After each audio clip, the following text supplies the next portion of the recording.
Hello, I'm Dr. Ann Levette, Superintendent of Savannah-Chatham County Public Schools. And I'm Larry Jackson, Chief Financial Officer for the school system.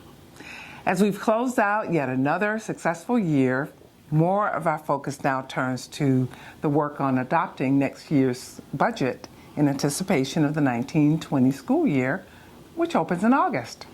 While we have been working on the budget process for many months, June is the key time of the year for school districts as the next year's budget must be in place before July 1st. We are pleased to be working with a positive revenue predictions in the tax digest. However, our work to offer a balanced budget must also account for an increased cost associated with the teacher retirement system, salary increases for employees in the governor's FY20 budget, and our commitment to improving cash flow reserves. As your superintendent, I'm committed to bringing a recommended budget that does not include any increase to the millage rate. Say it again, we are not planning to increase the millage rate. In fact, this year's millage rate remains flat, and there's no increase in the proposed fiscal year 20 budget. However, when local governments maintain a level millage rate, even though the existing tax digest grows, we must advertise this as an increase, even though our millage rate is not changing. That's right. The recommended budget does not include an increase in the millage rate.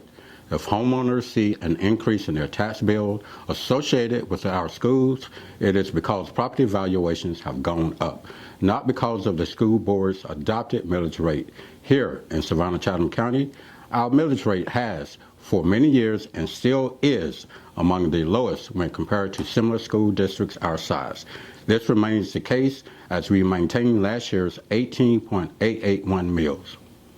So I'm pleased to present a budget that represents a thoughtful approach to cost control, expenditure reductions, and an improved fund balance for the district.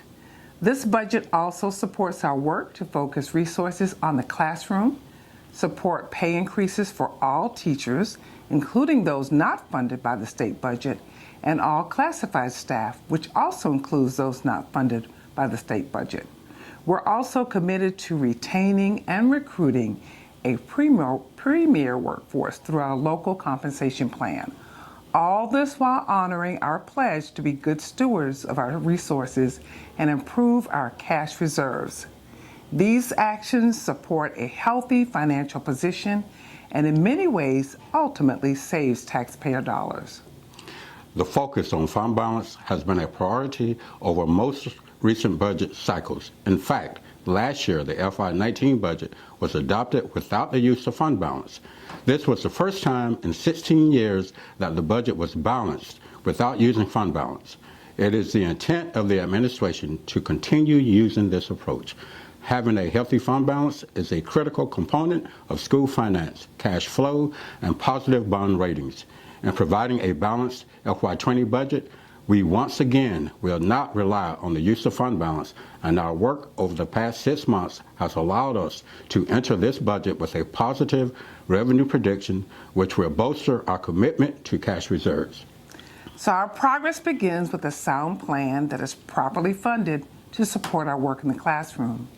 As a district that covers 426 square miles in Chatham County, serves close to 38,000 students, and employs almost 5,800 people, we have a huge footprint.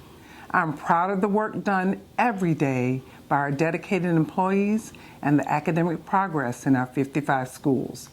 Our students are graduating with marketable work and life skills and are going off to some of the most prestigious colleges and universities in the nation and also serving in the military. The services offered to our students and families play a vital role in our communities. We will continue to provide high-quality educational offerings so our families can fully enjoy the public school advantage in a manner that ensures the productive futures of our youth. Our budget plan represents this work. We thank you for your continued support. The recommended budget will be presented before the board for final adopting on June 19th at 6:30 after the third and final public hearing on the millage rate, which once again remains flat. I welcome you to join us at any of our board meetings or to learn more about our school system by visiting us online or following us on social media. Thank you for listening today.